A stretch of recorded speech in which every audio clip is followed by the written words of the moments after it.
আসসালামু আলাইকুম, ফারজানা নাহিদ জানাচ্ছেন টিভিতে দুপুরের খবর। ক্রাউন সিমেন্ট শিরোনাম দেখছিলেন, নিয়ে যাব পুরো খবরে। শেখ হাসিনার ছেলে সজীব ওয়াজেদ জয়কে অপহরণ করে হত্যা এবং ষড়যন্ত্রের অভিযোগে দায়ের করা মামলায় সাজাপ্রাপ্ত দৈনিক আমার দেশ পত্রিকার সম্পাদক মাহমুদুর রহমানকে কারাগারে পাঠানোর আদেশ দিয়েছেন আদালত। রোববার সকালে তিনি আদালতে আত্মসমর্পণ করলে ঢাকার অতিরিক্ত চিফ মেট্রোপলিটন ম্যাজিস্ট্রেট মাহবুবুল হক এই আদেশ দেন। একই সাথে কারাগারে তাকে ডিভিশন অনুমোদন করা হয়। তামজিদ সুমনের রিপোর্ট। আত্মসমর্পণ করতে সিএমএম কোর্টে উপস্থিত হন দৈনিক আমার দেশ পত্রিকার সম্পাদক মাহমুদুর রহমান। সে সময় আদালত প্রাঙ্গণে তার ভক্ত সমর্থকরা হাজির হন। মাহমুদুর রহমানের উপস্থিতি ঘিরে কড়া নিরাপত্তা ব্যবস্থা ছিল আদালত চত্বরে। সকাল 11টায় এজলাসে হাজির হন মাহমুদুর রহমান। মিনিট খানেক শুনানির পর তাকে সজীব ওয়াজেদ জয়কে অপহরণ করে হত্যা ও ষড়যন্ত্র মামলায় কারাগারে পাঠানোর নির্দেশ দেয় আদালত। এই মামলার ঘটনাস্থল আমেরিকায়, সেইটাকে কারসাজি করে বাংলাদেশে ঘটনাস্থল দেখিয়ে সেই মামলা করেছেন এবং জনাব মাহমুদুর রহমান এবং শফিক রেহমানকে জেল দিয়েছে 5 বছরে। আজকে তিনি স্বেচ্ছায় আদালতে এসেছেন, তিনি জেলে যেতে চেয়েছেন, জামিন চান নাই। ওনার বিরুদ্ধে যেই মামলায় সাজা হয়েছে সেইটাই তিনি সারেন্ডার করেছেন। এখন তিনি জেলে গেছেন, বাকি মামলা অতি দ্রুত এই মামলা থেকে তিনি বেরিয়ে আসবেন। মাহমুদুর রহমানের আইনজীবী অভিযোগ করে বলেন, দৈনিক আমার দেশ পত্রিকার সম্পাদকের বিরুদ্ধে প্রত্যেকটি মামলাই ষড়যন্ত্রমূলক। আইনি লড়াইয়ের মাধ্যমে তাকে কারামুক্ত করা হবে বলে জানান তিনি। যেহেতু তিনি মন্ত্রী ছিলেন, তাকে যেন প্রথম শ্রেণীর মর্যাদা দেওয়া হয়। জনাব মাহমুদুর রহমান জেলে গেছেন, উনি আপিল করবেন, তারপর জেল থেকে বেরিয়ে আসবেন, সেটাই আমাদের প্রত্যাশা দ্রুততম সময়ের মধ্যে। যে মামলায় মাহমুদুর রহমান এবং শফিক রেহমানকে জেল দিয়েছে সেটা একটা প্রহসনের মামলা। যে বিচারক জেল দিয়েছে তিনি আদালত ফরিয়াদির পিছনে পিছনে হাঁটে, আপনারা দেখেছেন। আমাদের আপনাদের কাছে বক্তব্য হলো এই, সঠিক সত্যকে জাতির সামনে তুলে ধরুন। গত সরকারের আমলে বিচার ব্যবস্থা সরকারের পিছনে পিছনে হাঁটতো, এই দৃশ্য সেটাই প্রমাণ করে। এই মামলায় গত বছরের 17ই আগস্ট ঢাকার অতিরিক্ত চিফ মেট্রোপলিটন ম্যাজিস্ট্রেট আসাদুজ্জামান নূরের আদালত মাহমুদুর রহমান ও সাংবাদিক শফিক রেহমান সহ 5 জনকে আলাদা 2 ধারায় 7 বছরের সশ্রম কারাদণ্ড দেয়। বিগত সরকারের আমলে সারা দেশে মাহমুদুর রহমানের বিরুদ্ধে 127টি মামলা হয়েছিল। Tamjid Suman, NTV news, Dhaka. সংবিধান সংশোধন করার অধিকার শুধুমাত্র নির্বাচিত রাজনৈতিক সরকারের, কেউ যেন গণতন্ত্র আর হরণ করতে না পারে সেজন্য সবাইকে সতর্ক থাকার আহ্বান জানিয়েছেন বিএনপির স্থায়ী কমিটির সদস্য হাফিজ উদ্দিন আহমেদ। রোববার ঢাকা রিপোর্টার্স ইউনিটি মিলনায়তনে জাতীয়তাবাদী মুক্তিযোদ্ধা দলের আলোচনায় তিনি কথা বলেন। জুলাই বিপ্লবে যারা শহীদ এবং আহত হয়েছে তাদের পরিবারের জন্য বীর ভাতা দেওয়ার দাবি জানিয়েছেন হাফিজ উদ্দিন আহমেদ। তিনি বলেন, এই অন্তর্বর্তী সরকারের অনেকে 111-এর সরকারের সাথে জড়িত ছিল, তাই সতর্ক হওয়া উচিত ইউনূস সরকারের।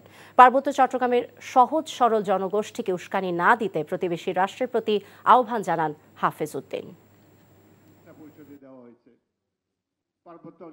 সংস্কার করার জন্য রাজনৈতিক দল যথেষ্ট, নির্বাচিত প্রতিনিধিরা যথেষ্ট। এই দেশে সংবিধান সংশোধন করার অধিকার একমাত্র নির্বাচিত জনপ্রতিনিধিদের। এই কথাটি ভুলে যাবেন না। যতই পিএইচডি ডিগ্রি থাকুক, এটা দিয়ে আপনারা সংবিধান সংশোধন করতে পারবেন না। আপনারা সুপারিশমালা দিতে পারেন, রাজনৈতিক দল সমূহের সাথে আলাপ আলোচনা করে দেখতে পারেন।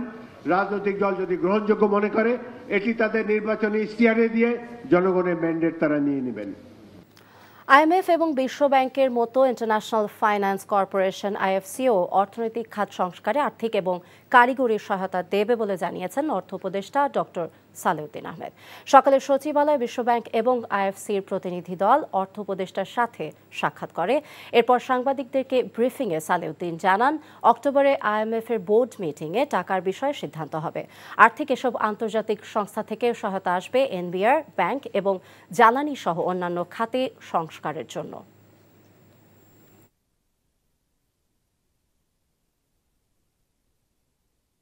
ওরা ওদের সহায়তা, কারিগরি সহায়তা এবং আর্থিক সহায়তা দেওয়ার ব্যাপারে ফার্দার অক্টোবরে যখন আমি যাব, সেখানে আমরা আরও আলোচনা করব। মোট কথা, সার্বিকভাবে আমাদের আর্থিক উন্নয়নের জন্য এবং সামাজিক উন্নয়নের জন্য ফ্লাড, পোস্ট ফ্লাড রিহ্যাবিলিটেশন, এগুলো সব ব্যাপারে আলাদা। আর একটা হলো না অ্যামাউন্ট, আমি এখন বলবো না অ্যামাউন্ট, কারণ প্রত্যেকটা ডোনার অন্যান্য ডোনার দেবে, সেগুলো একভাবে ইস্যু করে পরে আপনার কাছে সব জানানো হবে।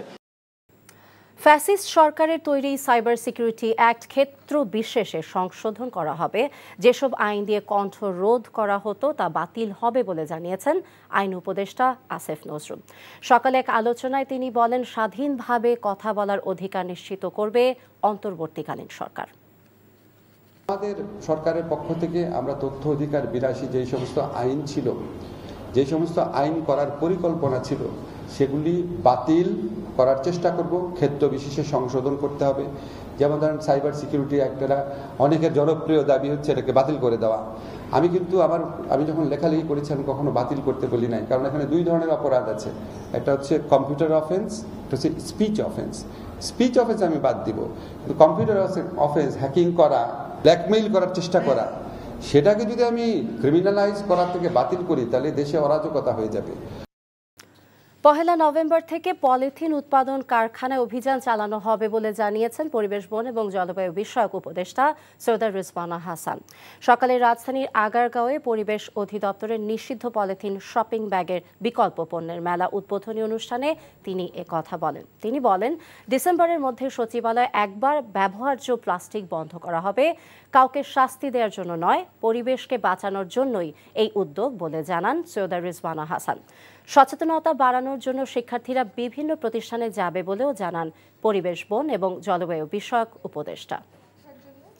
অপচনশীল পলিথিন শপিং এই জিনিসটা নিষিদ্ধ ২০০০ সাল থেকে। তারা এই ২০০০ সাল থেকে ২০২৪ সাল পর্যন্ত একটা নিষিদ্ধ পণ্য উৎপাদনের কাজে জড়িত ছিল। ১ নভেম্বর থেকে তাদের পলিথিন উৎপাদনকারী কারখানাগুলোতে অভিযানটা শুরু হয়ে যাবে। পলিথিন যারা উৎপাদন করেন তারা যে কেবল পলিথিন ব্যাগই উৎপাদন করেন তা না, তারা আরো অনেক কিছুই উৎপাদন করেন। সুতরাং পলিথিনটা উৎপাদন না করলেই তারা কর্মসংস্থানের বাইরে চলে যাবে, এরকম মনে করার কোনো কারণ নেই। আমরা এই অভিযানটা কিন্তু আমরা থামাবো না। হাজিরা বোনাস বৃদ্ধি সহ শ্রমিকদের ১৮ দফা দাবি পূরণের যৌথ ঘোষণার পর ক্রমশ স্বাভাবিক হয়ে এসেছে শিল্পাঞ্চল আশুলিয়ার শ্রম পরিস্থিতি।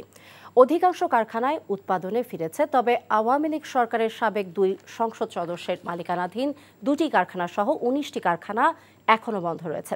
এদিকে সকালে পলাশবাড়ি এলাকায় ডংলিয়ন নামের তৈরি পোশাক কারখানায় শ্রমিকদের ২ পক্ষের সংঘর্ষে আহত হয় কমপক্ষে ১০ জন। অপরদিকে কাঠগড়ায় লুসাকা গার্মেন্টসে বহিরাগত লোকজনের ইট পাটকেল নিক্ষেপের ঘটনা ঘটে।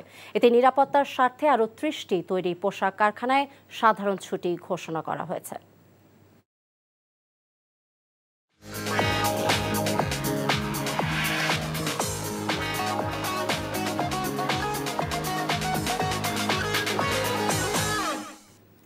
নগদ নিবেদিত অর্থনীতির খবর।